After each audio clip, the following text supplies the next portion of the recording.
In this extract from Lady Windermere's Plan by Oscar Wilde, Lady Windermere has left her husband's house and gone to the house of Lord Darlington, who is not at home. She is followed by Mrs. Erline. Lady Windermere thinks Mrs. Erline is having an affair with Lord Windermere, but unbeknown to Lady Windermere, Mrs. Erline is in fact Lady Windermere's mother.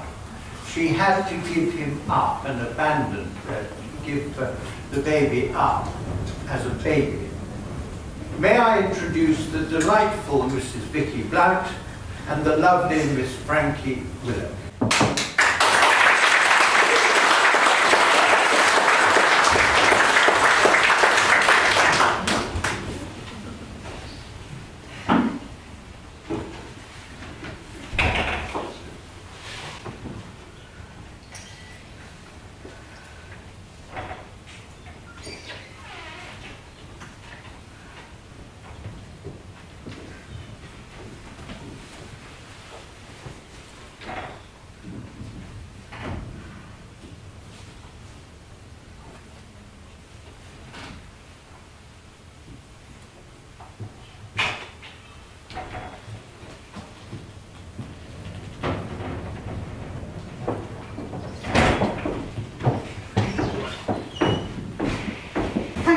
In time.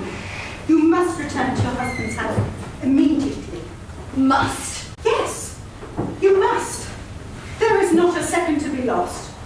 Lord Darlington may return at any moment. Don't commit me! You are on the brink of ruin. You are on the brink of a hideous precipice. You must leave this place. My carriage is waiting at the corner of the street. You must come with me and drive straight home.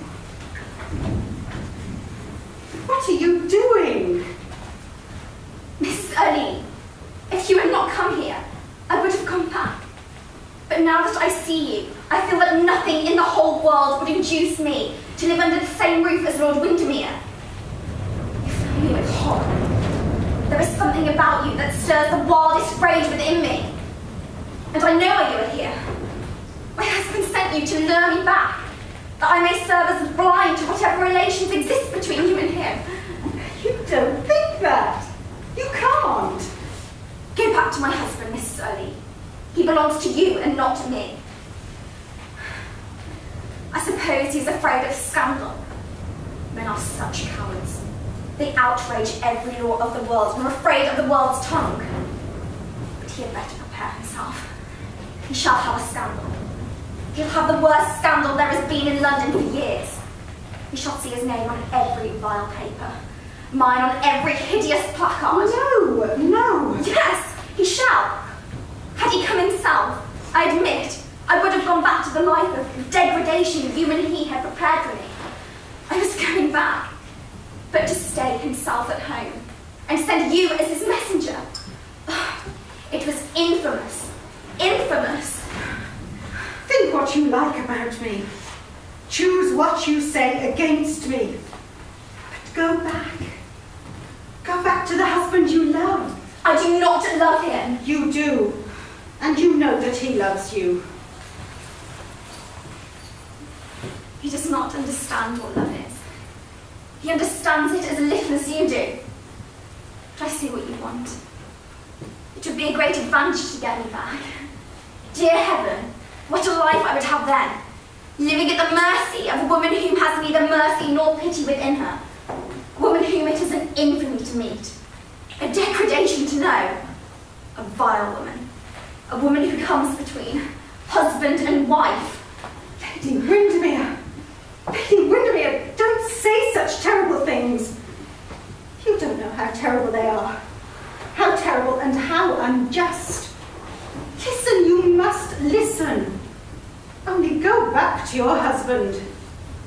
And I will promise you never to communicate with him again on any pretext. Never to see him. Never to have anything to do with his life or yours. The money he gave me not through love, but through hatred. through worship, but through contempt. And as for the hold I have over him... So you admit you have a hold? Yes, and I will tell you what it is, Lady Windermere. It is his love for you. Did you expect me to believe that? You must believe it. It is true.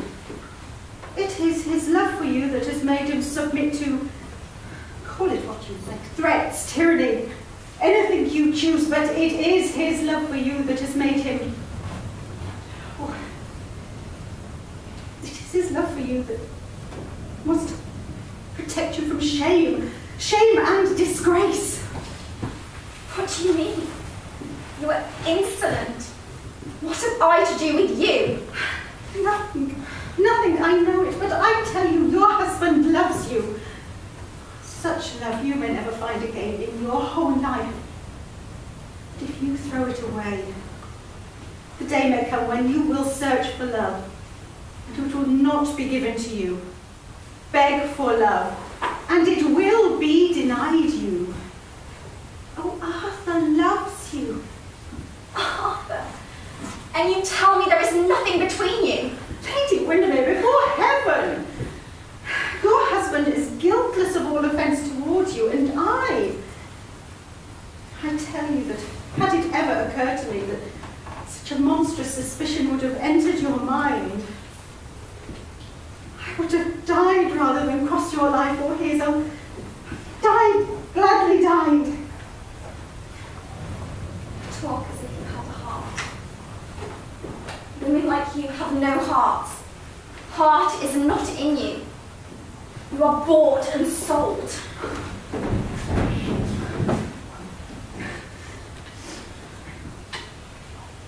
Choose what you believe about me. I am not worth a moment's sorrow. But don't ruin your beautiful young life on my account.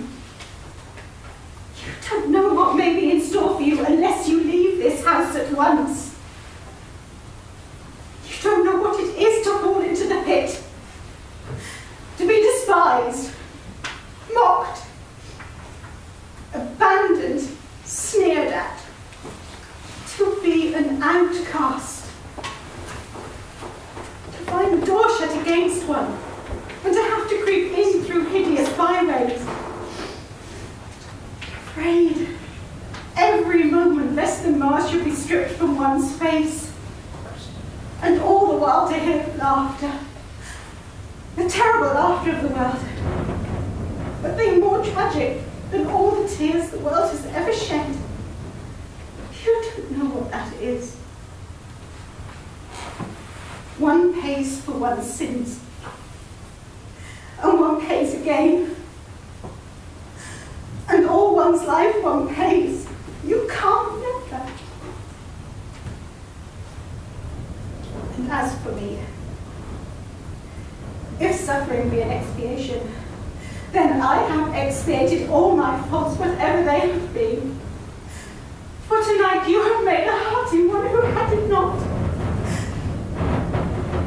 Made it and broken it. And let that pass.